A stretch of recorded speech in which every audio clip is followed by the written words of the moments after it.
Hello and welcome to another edition of 5 Minute Salute. I'm Brian Sexton, filling in for Chris Budahas, and we have an excellent panel for you today. And we'll introduce you first to Jon Brewton from Data Squared USA, Inc., and also Meredith Knopp, who joins us from the St. Louis area Foodbank. Hey guys, how are you today? Very Wonderful, good. thank you. Hey Jon, let's start with you. You're out on the West Coast in Washington. You're working in an incredibly interesting and diverse field of AI and creating solutions. Tell us a little bit about what you're doing. Yeah, we founded Data Squared in late 2023 with a vision to sort of build a world where people and machines could make smarter decisions together.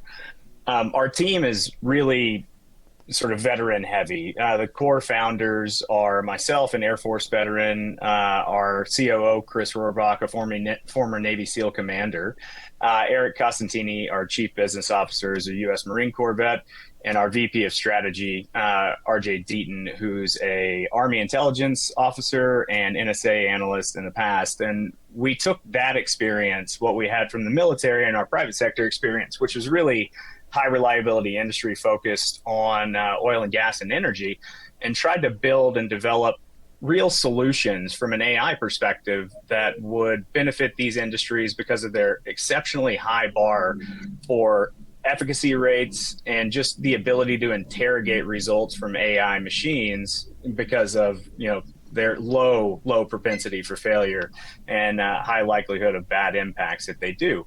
So we're here with our flagship platform. It's the only fully explainable AI system designed for high reliability industry. And it provides complete, traceable, and auditable zero hallucination frameworks and AI outcomes. And so we've really used our experience from a military perspective to build something to give back to the United States government, the military, and private industry in areas where the results really matter and they lead to potentially very negative outcomes, so that they have full understanding and transparency about how they're doing the work they're doing and the insights that are generated from AI. In such an intense industry, and especially working back into the military and into the United States government, could you do what you're doing without a veteran presence like you've got?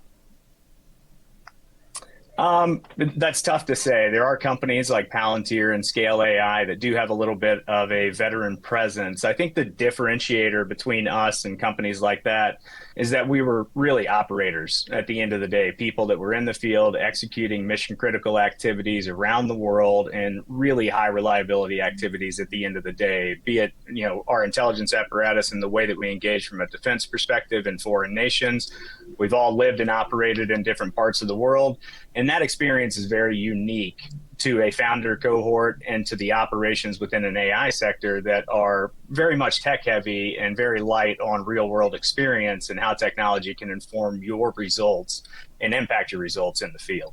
Meredith, completely different sector, working with the St. Louis area Foodbank, but you were a platoon leader and a company commander over an 8-year career in the United States Army. How has that translated to success with your initiatives there to help the less fortunate and the poor amongst you in St. Louis? Brian, I think it's helped me in a lot of ways. Obviously, serving the United States Army, you learn about flexibility, about adaptation, about logistics, right? So a lot of times people don't quite understand the totality and the logistics of operating, a $100 million food bank. And so we talk about 26 counties, almost 600 food pantry partners, a myriad of different programs that we run. So having that ability to be nimble, to listen and learn to what each community needs, providing valuable resources, and being there for people in a time of need and crisis, often responding to disasters. We've had floods, we've had a global pandemic, we've had an uncertain economy. So having that ability to be very nimble, very flexible, innovate solutions and create answers to questions that we didn't know we were going to be asked, all have come up in this role as president and CEO of the Food Bank. And all of those things also happened while I was serving the United States Army. Jon was talking about his veteran staff and the people that he's put into position to help him build his business. Do you have veterans working with you in St. Louis at the Food Bank to help you build up the Food Bank? We sure do. And we have a wonderful team at the Foodbank. We're very proud that we do have quite a few veterans on staff, especially in our operations department, which should come as no surprise when you talk about having to come up with load plans and deploy and figure out complex logistical solutions and inventory management. How are you going to make things happen? It really is a competitive advantage for a veteran who has that operational and logistical experience.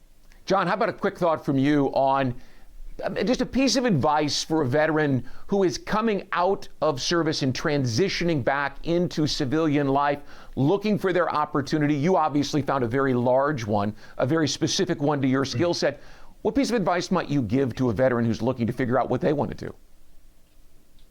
I think it's really twofold. Find something you're passionate about and find a network of people that you can leverage so that you can learn and grow into that space in a really tangible way. The skills that you have from a military perspective transcend just sort of typical things. You learn things that you don't even understand are important within the context of business and how you operate. So find something you're passionate about, find people that are great at it, leverage their experience so you can make yourself better. You have all the skills you need. The military is a wonderful teaching ground. It teaches you things that you really don't understand at the time, are hyper applicable to how you operate effectively in the real world. So don't be afraid. Take those chances and find that network. Great advice, Meredith. I know you have a very business background before you landed at the Foodbank. How about you? What do you advise veterans who are making that transition back to civilian life?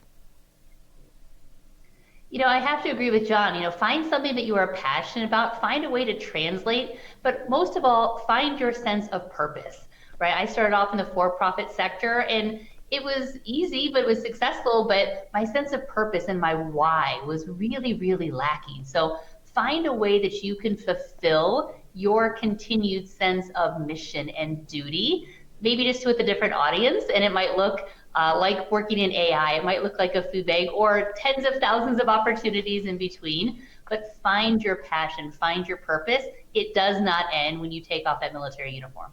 Well, the thing that I love about this show and what Chris does with it is that there are so many great stories of successful veterans who are out there not just building their life, but reaching out to other veterans and helping them build theirs.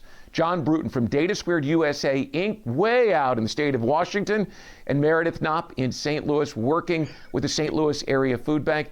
Thanks so much for joining us today on 5 Minute Salute, and continued success.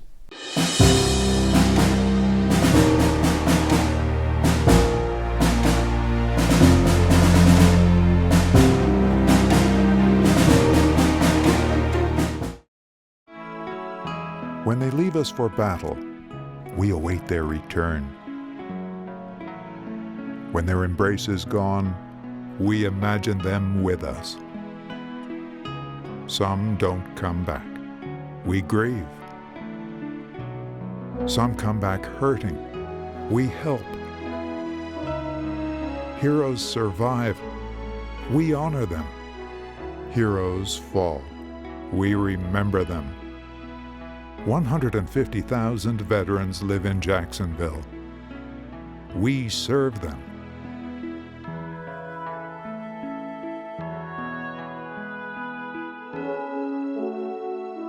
We're the Military Affairs and Veterans Department, City of Jacksonville. Because of them, our light never dims.